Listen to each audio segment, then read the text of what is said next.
Okay, so it's an action-packed week for indie games this week. There's about 9 out this week, I think, in the 8-point section. So I'm going to start with Fishbait. There's 2 games, there's this and there's one called Bricks. They're both effectively the same. They're both like brick breaker games or like wall breaker games. Fishbait, you're obviously a fish.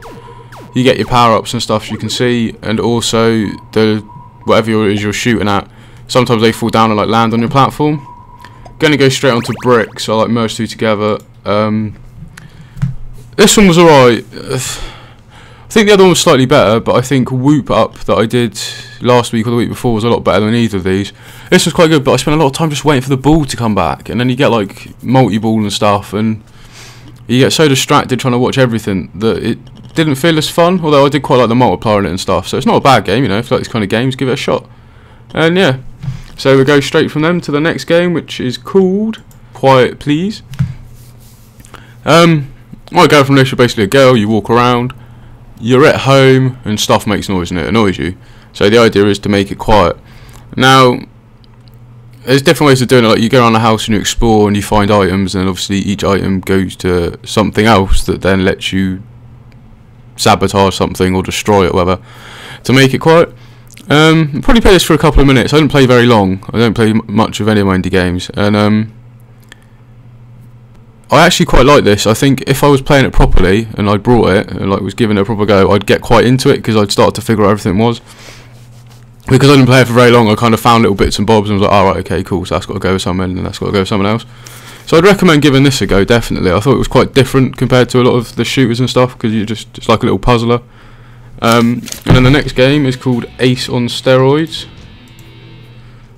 which is basically a shooter. You're in the middle of space, I imagine, and there's asteroids coming at you and enemy ships, and it was quite good actually. The graphics are good. I enjoyed playing this. Took me a little while to get used to it because the left thumbstick spins you round, but it doesn't work how you think it would. You literally got to keep holding it left to spin all the way around, or right, instead of aiming where you think you should, like be looking.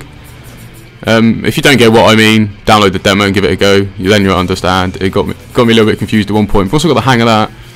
It was pretty good fun. Had a wicked soundtrack with it, and yeah, quite enjoyed this game. Good graphics. It's meant to be like a little tester apparently of all the new stuff you can do with indie games. Yeah, I'd recommend giving that a go as well. And then the next game is called Munch, which had the prospect to be this awesome game, and it probably is. But I sucked at it. Like, it was all happening so fast that I couldn't get my head around it. And yeah, I would have really enjoyed this, I think, if I got into it a little bit more and I wasn't so stupid. But yeah, so if this looks like something you or your kid might enjoy, this is on normal difficulty, by the way. Maybe on easy it's a little bit easier. So yeah, maybe download that and give it a go. It's called Munch. The next game, which is awesome, is called Unnecessary Violence, which is effectively you in a car driving down the road killing people that drive slow. What's not to like? So I actually really like this game. I thought it was quite good fun. It's really different. It's not like a racer. You literally are just blowing stuff up. You can accelerate, you can brake, you unlock missiles later on. Start off with your machine guns. I drove into the back of a couple of people by accident. You got a little health bar, killing stuff puts it back up. And yeah, I actually thought this was really well done. It was good fun, the controls felt good, it wasn't sluggish or anything, so yeah, definitely recommend that.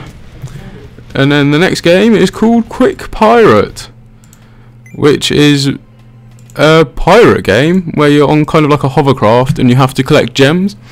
Have a fuel meter that runs out, left thumbstick moves you around and the right thumbstick does your aim and everything on it.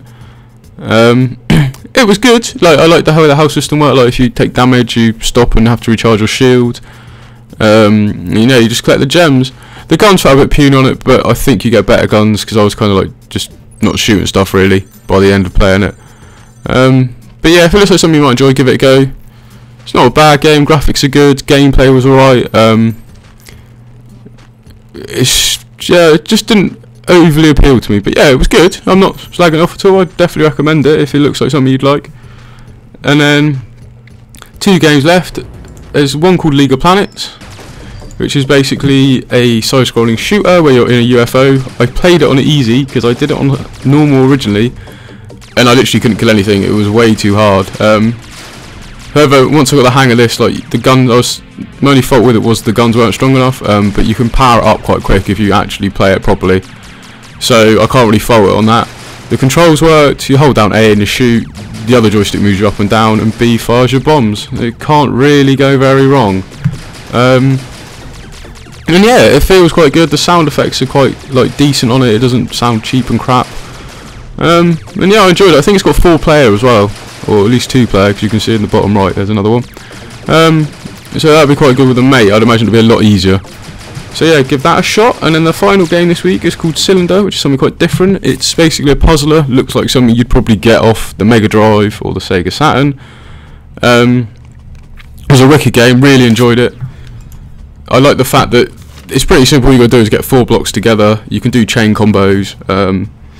Then you can move any 4 blocks clockwise or counterclockwise. Just got to match the colours up, and it's that simple. But it's quite addictive because you kind of get lost in time just spinning stuff around. So yeah, that's it, guys. Cheers for watching. Hope you saw a game you liked, and enjoy it if you download it.